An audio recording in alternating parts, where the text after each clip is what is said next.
माननीय सदस्यगण, प्रस्ताव स्वीकृत हुआ।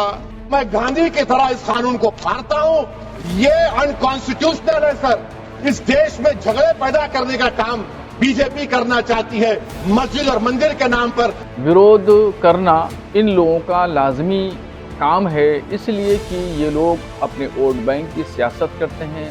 इनको मुसलमानों की हमदर्दी, उनके दर्द दुख और उनकी तालीमी पसमानदगी को दूर करने से कोई वास्ता नहीं है। इनका काम है सिर्फ विरोध करना और सिर्फ विरोध करना। लोकसभा में बुधवार को 12 घंटे की चर्चा के बाद वक्फ संशोधन बिल पास हो गया। रात करीब 2 बजे हुई वोटिंग में 520 सांसदों ने हिस्सा लिया। 288 ने पक्ष में और 232 सांसदों ने विपक्ष में वोट डाले। अल्पसंख्यक मामलों के मंत्री किरेन रिजिजू ने इसे उम्मीद यानी unified Waqf management empowerment efficiency and development नाम दिया है। आज ये बिल राज्यसभा में पेश होगा। हमें संतोष है कि ऐतिहासिक निर्णय हुआ है, वक्फ बिल पारित हो गया है और मणिपुर के राष्ट्रपति शासन का अनुमोदन भी हो गया है। बड़ा सवाल यह है कि वक्फ की संपत्ति जनता के उपयोग में आएगी या कुछ के उपयोग में आएगी। आज के संशोधन से ये गरीब, बेवा, अनाथ बच्चे, महिलाएं, बाकी सबों के लिए इसका उपयोग होगा। ये मैंने सवाल किया था और आज आपके सामने कर रहा हूं। लाखों संपत्ति है। एक यूनिवर्सिटी आई, एक मेडिकल कॉलेज आया क्या? एक स्कूल खुला, एक स्किल सेंटर खुला क्या? क्यों? तो ये जो मुतवल्ली जो सिर्फ मैनेजर होते हैं, कैसे मैनेज कर रहे थे? सच्चर कमेटी ने ही कहा कि कितनी कमाई घटती है वक्त की, तो अब बढ़ेगी और एक नया रास्ता खुलेगा और पसमानदा मुसलमान, गरीब मुसलमान, पिछड़े मुसलमान, जिनकी कोई चिंता नहीं होती थी, वो चिंता की जाएगी। वहीं इससे पहले वक्फ बिल पर संसद में चर्चा के दौरान AIMIM सांसद असदुद्दीन ओवैसी ने बिल फाड़ दिया। इस दौरान उन्होंने क्या कुछ कहा, सुनिए। एक मुस्लिम वक्फ की जायदाद पर कब्जा होगा, लिमिटेशन लगेगा, तो जो एनक्रोचर है, जो काबिज है, वो रातों रात मालिक बन जाएगा और एक गैर मुस्लिम वक्फ बोर्ड को एडमिनिस्टर करेगा। ये आर्टिकल 14 के इक्वल प्रोटेक्शन का वायलेशन। अब आर्टिकल 14 में सर इक्वालिटी बिफोर लॉ भी है और उसका कैसा वायलेशन हो रहा है कि कोई आर्बिट्रेरी स्टेप नहीं ले सकता और कोई भी ऑफिशियल किसी भी तरीके से गलत आर्बिट्रेरी फैसला नहीं लगा। यहां पर आप एक डेजिग्नेटेड ऑफिसर को रखकर वो फैसला लेगा कि ये जायदाद वक्फ की है, गवर्नमेंट की है। क्या ये प्रिंसिपल्स ऑफ नेचुरलिटी के खिलाफ नहीं है जिसका तकर्रुर एग्जीक्यूटिव करती है? ये हमारे theory of separation of powers, Bharat के आइन का बेसिक स्ट्रक्चर का हिस्सा है। क्या इसका वायलेशन नहीं है? सर आर्टिकल 25 का वायलेशन कैसे है कि आप मुसलमानों से वक्फ यूजर छीन रहे हैं और फिर आप कर्ब कर रहे हैं वक्फ औलाद को, मगर वहीं पर दूसरे धर्म के मानने वालों को उनके मजहब पर चलने की पूरी इजाजत है। लफ्ज जो आर्टिकल 25 में इस्तेमाल हुआ सर, वो इक्वली एंटाइटल्ड, यहां पर मुसलमानों के इक्वल एंटाइटल्ड नहीं हो रहा। आपको बताना चाह रहा हूं स्पीकर साहब, ये बिल का मकसद सिर्फ मुसलमानों को जलील और रुस्वा करना है, मुसलमानों को दूसरे दर्जे का शहरी बनाने का इनका मकसद है।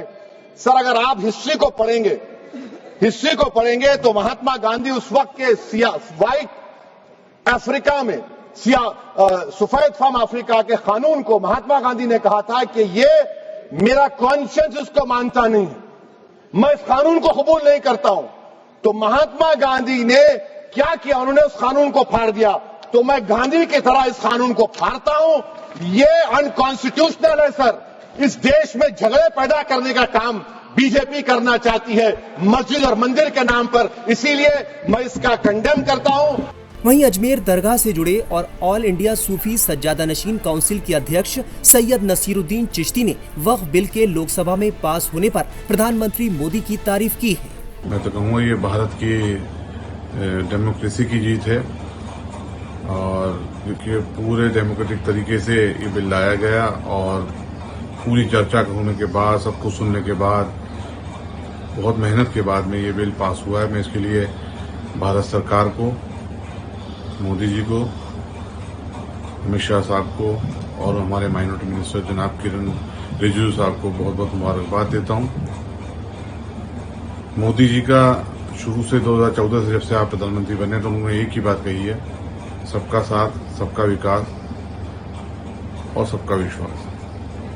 तो उन्होंने अपनी इस बात को कायम रखते हुए इस बिल को पेश किया अपनी सरकार की तरफ से और मुसलमानों के हित में एक बहुत बड़ा कदम उठाया, जिसको आज कामयाबी मिली है। सरकार ने मुसलमानों के हित में ये कदम जो उठाया है, ये बिल्कुल उनके भविष्य के लिए, खासतौर से वो मुसलमान जो गरीबी रेखा के नीचे जी रहे हैं, उनको बहुत फायदा पहुंचेगा। क्योंकि वक्फ के जो आमदनी है, जिस तरीके से हमने इसके प्रावधान देखे हैं, अभी सुने हैं कि इसमें जिस तरीके से प्रावधान किए गए हैं कि आज तक जो वक्फ की आमदनी का दुरुपयोग हो रहा था, उसका सदुपयोग होगा वाकिफ की मंशा के अनुसार भी और जो वक्फ का कानून है उसके अनुसार भी, शरीयत के हिसाब से भी। और इंशाअल्लाह ताला मुसलमानों के अपलिफ्टमेंट के लिए काम किया जाएगा। और मोदी सरकार, मुझे पूरी उम्मीद है कि अब कोई ना कोई बड़ी स्कीम मुसलमानों के डेवलपमेंट के लिए भी इंट्रोड्यूस करना चाहिए, जिससे कि फंडिंग इधर से वक्फ के डिपार्टमेंट से हो और मुसलमानों के लिए एजुकेशन इंस्टीट्यूट कायम हो, खास तौर से मुस्लिम बच्चियों के लिए, उनकी एजुकेशन के लिए भी।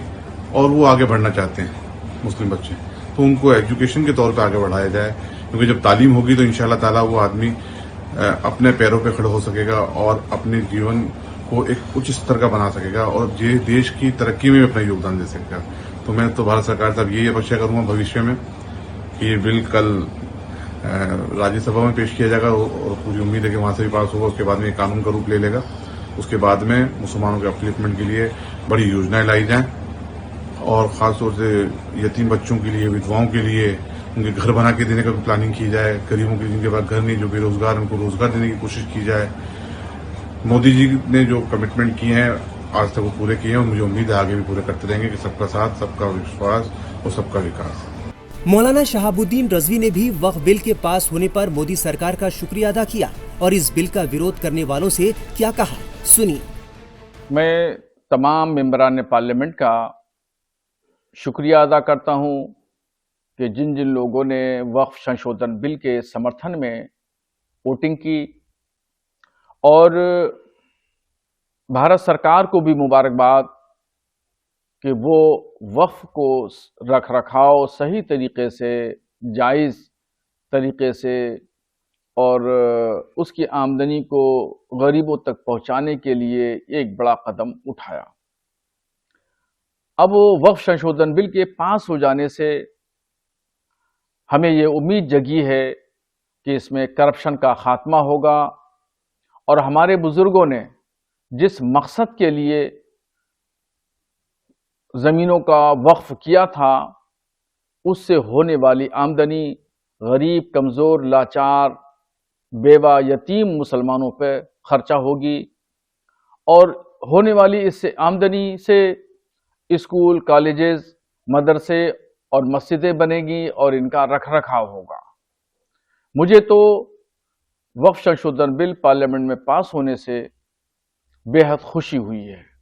जहां तक विरोध की बात है, तो विरोध करना इन लोगों का लाजमी काम है, इसलिए कि ये लोग अपने वोट बैंक की सियासत करते हैं। इनको मुसलमानों की हमदर्दी, उनके दर्द दुख और उनकी तालीमी पसमानदगी को दूर करने से कोई वास्ता नहीं है।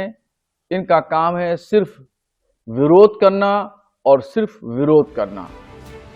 लोकसभा में वक्फ बिल के पास होते ही देश के अलग अलग हिस्सों में मुसलमान जश्न मनाते नजर आए। सुनिए उन्होंने क्या कुछ कहा।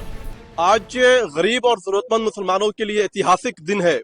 आजादी के बाद पहली बार वक्फ बोर्ड का जो निर्माण किया गया था, जिसका हक और हकूक वक्फ बोर्ड में था, उसको उसका हक दिलाने के लिए नरेंद्र मोदी जी ने जो बिल लाया है, आज वो सदन में पेश हो रहा है। और नीतीश कुमार जी ने इस बिल का समर्थन कर करके उन तुष्टीकरण और पॉलिटिकल प्रेशर बनाने वाले लोगों को मुंहतोड़ जवाब दिया है। अब आज से, जब से ये बिल पास होगा, तब से वक्फ बोर्ड की दलाली करने वाले लोग, वक्फ बोर्ड के पैसा को खाने वाले लोग के दुकानों में ताला लग जाएगा, उनकी दुकानें बंद हो जाएंगी और जो मुस्लिम समाज की गरीब महिलाएं हैं, यतीम बच्चे हैं, बेवा महिलाएं हैं, मिस्कीन जो लोग हैं, पसमानदा समाज के लोग हैं, उन लोगों को सीधा वक्फ बोर्ड के पैसा और उसकी प्रॉपर्टीज का जो है फायदा होगा, उनकी जिंदगी में बदलाव होगा। कुछ लोगों की राजनीतिक दुकानें बंद हो जाएंगी, कुछ लोगों का राजनीतिक बंद हो जाएगा, ये अलग सी बात है। मगर ये बिल पास हुआ है गरीबों के लिए। गरीब को डायरेक्ट फायदा मिलेगा, उसके बच्चों को पढ़ाई मिलेगी, उनके घर वालों को रोजगार मिलेगा और एक अच्छा गरीब अपनी जिंदगी को व्यक्त करेगा। इसी का इस बिल का सही मकसद है। हम लोग बहुत ज्यादा खुश हैं और होना भी चाहिए ये काम।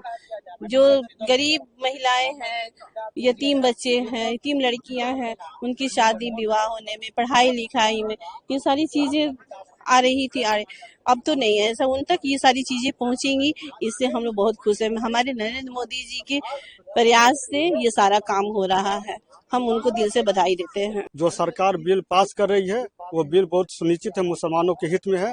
जो सदियों से नहीं हुआ है वो अभी मोदी सरकार ने किया है। जो अब गरीब गुरबा को हकीकत में जो जमीन पे है उसको हक मिलने वाला है। खास करके जो जितने लोग थे वक्फ बोर्ड की जो हेल्थ सेंटर में, बिजनेस सेंटर में, एजुकेशन सेंटर में अब स्कूलें बनेंगे, यूनिवर्सिटियां बनेंगी, कॉलेज बनेंगे, हॉस्पिटलें बनेंगे, मॉलें बनेंगे, जो सरकारी मॉल होंगे, जो खास करके मुस्लिम गरीब लोगों को मिलेगा। इसलिए मोदी जी का हम बहुत बहुत शुक्रिया अदा करते हैं। साथ ही सभी एनडीए दल को बहुत बहुत शुक्रिया अदा करते हैं। आज वक्फ बिल को राज्यसभा में पेश किया जाएगा। राज्यसभा में इस बिल पर चर्चा के लिए 8 घंटे का वक्त तय किया गया है। दोपहर 1 बजे से राज्यसभा में बिल पर चर्चा होगी। अब राज्यसभा में इसकी अग्नि परीक्षा होनी है।